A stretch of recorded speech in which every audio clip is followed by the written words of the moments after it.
Here in San Antonio, I was born in Illinois, if anybody knows Illinois. Yes. I was born in Cook County. Go Bears. If you're not from Illinois, I was born in Chicago. Pretty much that's where all my problems started with my health. When I was an infant, I was in and out of the hospitals during the winter season. My body couldn't tolerate the cold weather. My body couldn't tolerate the cold weather, so I was in and out of the hospitals. You know, my parents being from Texas, which they're here, by the way. My parents being from South Texas, with them being from South Texas, that explains why I couldn't tolerate the cold weather. Growing up, I would always have a difficult time breathing, but I would still try to keep up with other kids, my friends, my cousins, playing outside, you know, playing a race to see who run the fastest, because we had new shoes and stuff like that. But, anyway, you know, I did have a lot of trouble breathing. They took me to several doctors, and each doctor would always say that I had asthma, I had bronchitis, I had lung disease. Pretty much, you name it, I had it. You know, they had to do something with the lungs. Sorry, I'm a little nervous. This is the first time I do this. Okay. As I got older, I kind of managed to get around in all aspects of my life. I had to make sure and take a good breathing treatment, because that's what I was on before my transplant. I had to take a breathing treatment every 6 hours. But because my condition was very, very bad, just to get going in the morning, I would take sometimes up to 3 or 4 breathing treatments. And that was just to start the long journey of getting out of bed, getting dressed, to take a shower, and ready for work. I mean, it wasn't easy. It really wasn't easy. In November of 2010, I was hospitalized for a lung infection. I've had these lung infections, you know, throughout my life, you know, growing up.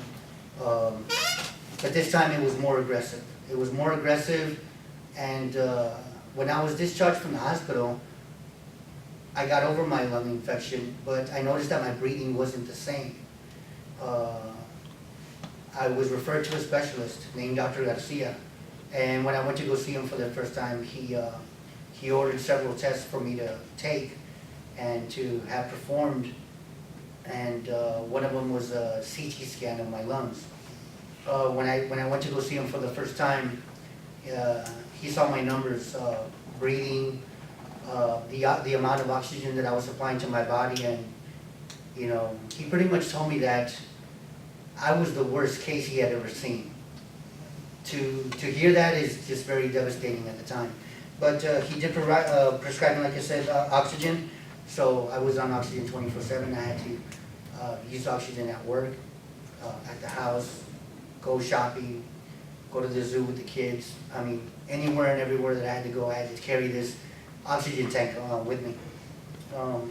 But after a couple of weeks, the doctor called me to go in for my results, and that's when he told me that I needed a lung transplant. He was going to recommend me to the University Hospital here in San Antonio for me to go and have several tests done on me to see if I qualified for that lung transplant. They did all these tests on me. Of course I qualified. My lung capacity, when I saw the specialist, my lung function, should I say, was that of only 18%, or 16%, I'm sorry. I only had a lung function of 16%. And when he recommended me for a lung transplant, he says, you know, if you don't have this transplant, I only give you 3 to 5 years to live. You know, when I heard that I needed to have that transplant, I was trying to come up with ideas and different ways to go around, you know, going through this life and death saving operation. You know, and when he showed me my results, when he showed me my CT scan of my lungs, picture a tree without leaves, upside down. You know, the tree trunk is your esophagus, and the branches that go all about your lungs are your airways. Well, my CT scan of my lungs showed nothing but tree trunks everywhere. My airways were fully dilated, they wouldn't close anymore. When I said that I was coming up with my own ideas to kind of like avoid having a lung transplant, I was thinking of artificial tubes to be inserted. I mean, I was just, like I said, coming up with my own ideas because I was scared. I was scared because I had a wife, I have children, and I didn't want to leave them behind if something went wrong. But then I thought about, if I don't have this transplant, I only have 3 to 5 years to live. So, of course I went ahead with it. I got the call to go in for my transplant on November 19th. It was on a Monday. November 19th is a special day because that's my mom's birthday. Happy birthday present. You're right. At the time when I went for my lung transplant, my lung function was already down 13%. So the doctor was right on track with him saying that I only had 3 to 5 years to live. I was in the hospital after transplant for a little over 2 weeks. After 2 weeks, I finally went home to recover fully from the transplant. I was out of work for 6 months. After 6 months, I returned to work with some restrictions, but after a year, they took off all those restrictions. The main restriction that I had after going back to work was no heavy lifting, of course, because they open your chest from one side to the other. And I did have both lungs replaced. This is him in the hospital. That is me in the hospital. I am a Chicago Bear fan. But yeah, that's me after transplant. I can't remember everything what happened, after the transplant because I was under a lot of sedation, so I wouldn't feel that much pain. But it was a wonderful experience. I mean, this transplant really has changed my life in a lot of ways. And like going back to my restrictions, one of the things, like I mentioned, I couldn't do any heavy lifting. Because my immune system is suppressed, I can't be out in the sun too long because I might get skin cancer or skin disease. They of course want me to stay away from dust, but pretty much that's something minimal that I have to go through. I am under, I do have to take a lot of medicine, but again, that's a small price to have to go through to enjoy the experience that I have, that I'm experiencing today. After a year after my other restrictions were lifted, I joined the gym. I joined Planet Fitness, and I remember the first day that we were going to go exercise, my wife and I. I couldn't sleep at all the night before. It might be crazy, but I was really excited to go hit the gym. I was very excited. I think I must have slept like maybe 5-10 minutes. As soon as my alarm went off, I jumped out of bed. Let's go. And but anyway, yeah, that's me right there in the treadmill.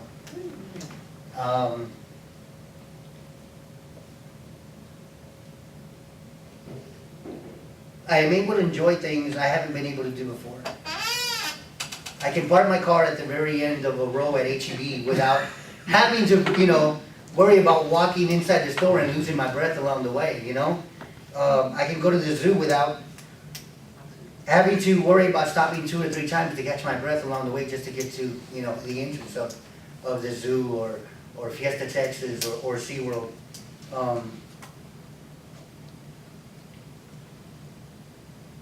I'm able to wake up every morning and just live every day and not have to worry if I'll be able to go through the day without any breathing treatments or any inhalers, to take any inhalers, any more medicine to help me breathe. And all this is possible because someone who either got their driver's license for the first time or renewed it became a registered donor. That's where it all started, I want to thank my donor. I want to thank my donor because through their selfless act, they saved my life. Their decision helped me be here today with my wife and my children, my family, my parents, and now I have a grandchild. I'm 43 years old, so I have a grandchild.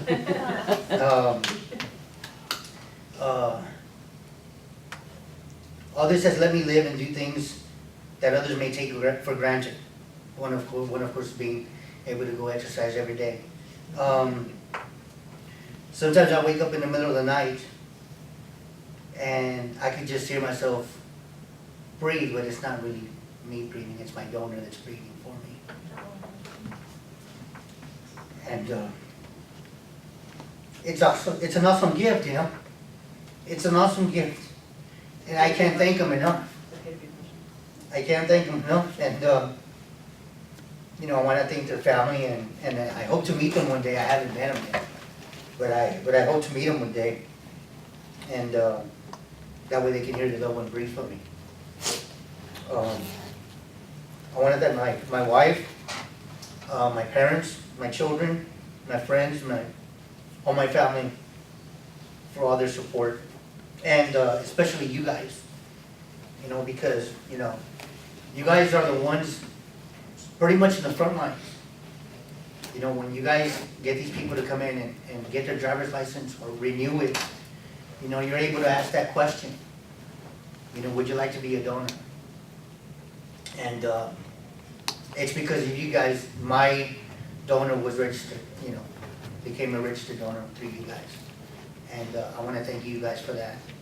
I want to thank, well, Michelle couldn't be here today. I want to thank Pam, Clarissa, and all of you guys again, you know, for doing the wonderful job that you're doing. And, you know, thank you for all your help.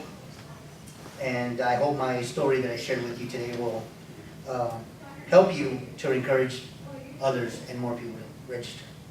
So, thank you very much. Do you have any questions? I mean, What were you doing when you got the phone call? Were you celebrating your birthday? I was at work. You were at work when you got the call? I was at work. It was the week of Thanksgiving. It was on a Monday. I was alone in the office. I work for Univision Radio. So we have 98.5 The Beat. We have Tejano 107.5. We have, you know, 5 different stations. I was at work. Everybody was out of the office because we were doing a turkey giveaway. And well, because I couldn't go out there, you know, be helping because it's, you know, it's a lot of work, you know. I had to stay behind it and just help the winners as they come in for their prizes. And I got the call in, and I told whoever called me, maybe Clarissa, or maybe Pam. I said, I'm at work, I can't go right now. I'm on myself tonight. No, you don't understand, you need to come now. Yeah. And so I called my supervisor and I told him, I said, hey, I just got the call. And he's like, okay, go ahead and go. I said, well, I can wait for somebody to relieve me. And then somebody else called me and they're like, no, you need to come now. So I was like, all right. So I went in. That day that I got that phone call, it wasn't my first phone call. I had already gotten one previous, you know, previously. And like you mentioned, and I was happy to hear because I didn't know this. You call that one person that's a match for that organ or for the tissue, but then you also have 2 other backups. Unfortunately, I did get a first phone call. I say unfortunately because I rejected it, because I didn't feel like if I was ready. I was scared because I did get the phone call in the middle of the night. I got it, I want to say at 3 or 4 o'clock in the morning. And Was it just too soon? Is that why you're scared, or was it just? it wasn't too soon. I had already been on the waiting list for like about 10 months, I want to say. Wow. But for me, I just didn't feel ready. I was scared because it was in the middle of the night and my kids were asleep. I just felt that I wasn't gonna, you know, just have enough time to say bye to them and leave. And at the time, I didn't feel like if I was financially ready. Also because, like I said, being on this medicine is a small price to pay. Because the medication is expensive. But thank God through my work, I have a good, you know, insurance. They do take care of me very well, and I'm able to afford it. I was able to afford, you know, all the medication. So Maybe these are ones you were supposed to get and weren't supposed to get them. and that's my mom was upset at me because I rejected that first phone call, and I told her, I said, you know what, My parents are very religious, and I told her, I said, you know what, Mom, I said, maybe God didn't want me to have these set of lungs yet. Maybe those lungs weren't meant for me, they were meant for somebody else. And it wasn't till another year afterwards when I got that second phone call, and when I got it, I didn't feel any, I wasn't worried. I wasn't worried at all. I went in and I felt at peace, I felt at ease, and I felt really good about it. So I got my transplant, and here I am today. Do you guys have any questions for him? What year was it when you got your transplant? I got my transplant, no, it was in 2012. Oh, It was so it's been a November year. 2012, yeah. So I've had my transplant for about a year and 7 months now. And Good, huh? they usually, the doctors told me that the first 6 months are the most, you know, they're kind of like iffy because you never know if your body's gonna reject your lungs. But thank God everything worked out great. Everything worked out great. You can carry your kids and breathe. I can carry, I can, you know, breathe, I can run with them. You know, I can keep up with them now, and now that I got a grandson, I gotta keep up with him too. Yeah, and like I said, you know, I take them to the zoo, and instead of them waiting for me, I gotta wait for them because they walk too slow, you know? They walk too slow. Do you know anything about your donor? I don't know anything about my donor, nothing at all. So, you know, funny story is, after my transplant, I had a feeling, I kind of thought it might be a female. Because, He's joking, I hope. But go no, ahead. I'm not joking. I swear, I got so emotional after the transplant. That's I couldn't normal. even see a commercial on TV that was like, kind of like a tearjerker because I was already crying. But that's normal, that's normal. When you get a Yeah. transplant, you realize that your life was almost over. Yeah. That's incredible. Most of us don't think about that and don't want to think about it. So it's amazing what an organ or a transplant, organ donors and a transplant, you know, can do for somebody else's life. I mean, yes, you know, we feel bad because somebody has to pass away, but I could have passed away, but here I am today. And you that legacy for that family, you know, just that being, for that family being that living legacy and carrying them on. Yeah. And hopefully one day he will get to meet, 'cause that is something that happens more often than you think, Yes. where recipients do meet their donor families. And we have, Pat probably talked about it in one of the slides where we support those families. Whether they say yes or no, we're gonna support them afterwards. And for those that say yes, you know, we do help them if they want to meet their recipients and vice versa. Or you're able to help him find his Yeah, donor family? absolutely. When he's ready and when they're ready, And absolutely. actually, I am ready. You're ready to I am ready to. Good. And actually, the reason why I was like waiting so long was because I didn't want to reach out right away because I know the family needed time to heal and stuff. And You know what but would be great though, since his family was a DPS registered family, we'd love to, if and when they're ready to meet, maybe do it here so you guys can see it. Yeah. Because you Maybe guys we made do. this happen. yeah, that would be a great idea. That would be really good. I mean, I don't know. Do you guys have any questions? You pretty much nailed Wonderful it, didn't you? story. Yeah, How old yeah. your grandson? My grandson's gonna be a year old in August. Oh, he's really gonna be chasing me. Yeah. Yeah, he's gonna be a year old in August. So. That's wonderful. Well, every year then on your How do y'all birthday. Her birthday every year, they get to celebrate this How birthday. Yes.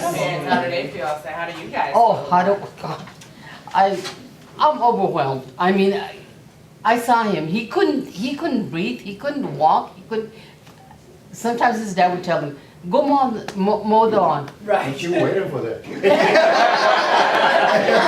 But I would go do it, I go, how do you expect him to do this? You know, he can't even breathe.